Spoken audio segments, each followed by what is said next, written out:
Ini bagi saya adalah Jokowi sedang menagih janji Prabowo. Janji apa yang ditagih? Adalah janji tidak mungkin dukungan Jokowi itu gratis kepada Prabowo 2024 lalu. Mengapa dia harus merasa perlu duduk bersama di situ kalau memang Prabowo mampu? Memang ini komitmennya dari awal, keberlanjutan itu yang saya bilang tadi. Tidak yang ada saya maksud, tidak ada dukungan transisi. itu ditukar guling dengan sebuah komitmen politik. Tidak ada.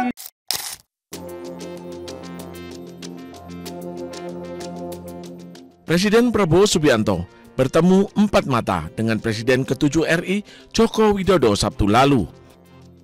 Pertemuan berlangsung selama 2 jam di Jalan Kartanegara, Kebayoran Baru, Jakarta Selatan. Pertemuan ini dikonfirmasi oleh ajudan Jokowi, Kompol Sarip Muhammad Fitriansyah. Namun, ia tak menjelaskan lebih lanjut terkait isi pertemuan. Menurut Mensesnek Prasetyo Hadi, Prabowo dan Jokowi membahas masalah kebangsaan, termasuk masukan-masukan mengenai sejumlah hal penting. Bahas apa nih, Mas? Banyak. Ya, yang pertama kan memang silaturahmi ya di antara dua pemimpin Presiden ke-7 dan Presiden ke-8. Kalau Bapak Prabowo berkesempatan ke Jawa Tengah, beliau yang sowan atau mampir.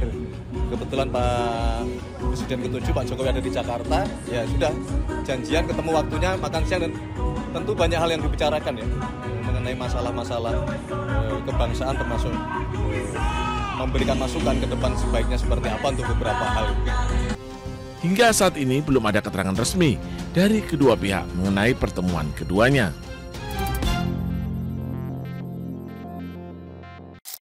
Itu yang saya mau tanggapi, bahwa apa yang disampaikan kawan-kawan saya ini, Bung Damanik dan Bung Faldo, ini kan terlalu normatif sebetulnya. Normatif ya wajar lah, memang penyampaian harus seperti itu. Tentang kebangsaan segala macam itu kan hanya sekedar opini untuk membungkus sebetulnya apa yang terjadi sesungguhnya. Nah, yang terjadi sesungguhnya ini sekarang hanya Tuhan yang tahu dengan Prabowo dan Jokowi. Tidak ada orang lain yang tahu. Kita ini kan menjadi muncul spekulasi karena tidak pernah diungkapkan apa sih sebetulnya inti pertemuan. Akhirnya kita menganalisis dari situasi yang ada. Pertemuan ini 2 jam dan sangat intens. Pertemuan antara Jokowi dan Prabowo. Makanya tadi kalau saya bilang, kalau dalam kisah Jawa lama ada sabdo palon menago janji, ini bagi saya adalah Jokowi sedang menagih janji Prabowo. Janji apa yang ditagih? Adalah janji tidak mungkin dukungan Jokowi itu gratis kepada Prabowo 2024 lalu. Pasti ini bagian yang dibicarakan nggak di situ? Saya orang yang meyakini itu. Saya tidak tahu benar, tapi saya orang yang meyakini bahwa ada bagian dari komitmen politik yang ingin diluruskan oleh Jokowi kepada Prabowo. Maka pertemuan itu terjadi 2 jam. Kalau katanya 2 jam ambil makan segala macam, saya tidak percaya. Ini adalah pertemuan tokoh. Saya selesaikan dulu. Kalau bicara tentang bicara kebangsaan, tokoh bangsa, saya tidak melihat Pak Prabowo melakukan pertemuan yang sama dengan Pak SBY, dengan koalisinya segala macam. Di sana ada Pak Jul Hasan juga ketua umum partai, ada Pak Bahlil ketua umum partai, ada Cak Imin ketua umum partai. Tetapi mengapa hanya dengan Jokowi? Sementara Jokowi ini bukan bagian dari koalisi pemerintahannya Pak Prabowo. Mengapa dia? Artinya apa? Kalau tidak ada komitmen politik yang ingin diluruskan, pertemuan itu tidak akan pernah ada. Kalau bicara tentang kebangsaan, saya pikir Pak SBY jauh lebih berpengalaman daripada Pak Jokowi mengurus pemerintahan, karena Pak SBY pernah membawa Indonesia keluar dari masalah resesi ekonomi yang cukup parah. Bu Mega juga pernah membawa Indonesia keluar dari masa krisis di masa reformasi. Jadi kalau Pak Prabowo mau berguru tentang pemerintahan, ya lebih pas dengan Bu Mega atau dengan Pak SBY, bukan dengan Pak Jokowi. Jadi kalau teman-teman menyampaikan bahwa ini soal kebangsaan, sudahlah, nggak usah terlalu dibungkus. Jadi gini kira-kira begini. Bung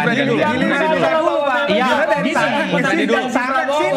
Bari Bung Freddy mengatakan inilah yang dibicarakan menurut versi yang diterima oleh mereka mungkin dari Pak Jokowi.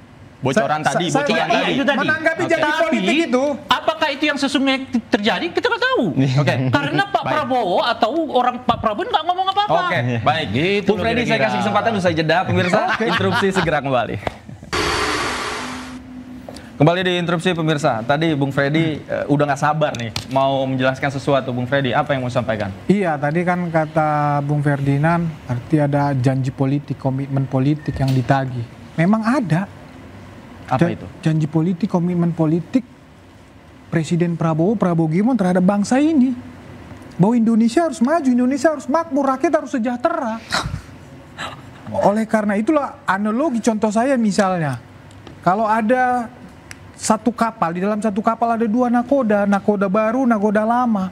Ya, keberadaan nakoda lama di situ bukan karena takut kapal itu tenggelam, tapi kedua nakoda itu duduk bersama-sama ingin memastikan kapal itu tidak karam, Indonesia ini tidak karam. Mereka berdiskusi bersama, ya yang senior memberikan saran kepada pelanjutnya bagaimana untuk menghadapi situasi-situasi yang sedang genting misalnya. Apakah artinya Jokowi meragukan kemampuan Pak Prabowo membawa perahu bangsa ini? Berarti sehingga harus perlu diajari lagi. Tadi Bung Ferdinand tidak menyimak contoh analogi saya. Bukan berarti yang lama itu ya takut kapal itu karam, bukan. Tapi mereka duduk bersama memastikan kapal mengapa dia harus sampai ke tujuan, perlu duduk bersama di situ kalau memang Prabowo mampu. Memang ini komitmennya dari awal, keberlanjutan itu yang saya bilang tadi. Tidak ada transisi itu ditukar guling dengan sebuah komitmen politik. Tidak ada transisi politik yang seperti ini. Makanya kita harus apresiasi ini, bangsa Indonesia harus belajar dari sini kepada pemimpin-pemimpin selanjutnya. Ini penting. Enggak lah, gitu bukan loh. begitu. Ini kan terjadi bukan karena seperti yang disampaikan Bung Freddy, saya pikir ya itu terlalu normatif sekali Bung Freddy ini menjawabnya. Seolah-olah rakyat di bawah ini tidak mengerti apa yang sedang terjadi antara Pak Prabowo dengan Jokowi. Bahwa dukungan Pak Jokowi kepada Pak Prabowo itu tentu bukan dukungan yang kosong. Tapi pasti ada muatan kandungan komitmen politik tertentu baik jangka pendek dan jangka panjang. Dan Jokowi ingin memastikan ini apakah masih berjalan atau tidak. Karena ini kan sekarang Pak Jokowi ini kan menjadi dewa-dewa langitan di PSI. Maka tentu beliau itu ingin mengetahui dia harus melakukan apa dalam perjalanan politik ini ke depan terkait dengan komitmen politik. Biar bagaimanapun Pak Prabowo sekarang adalah penguasa. Jadi kalau narasinya seolah-olah memastikan dari kemarin-kemarin juga Pak Jokowi kan tidak memastikan Indonesia baik.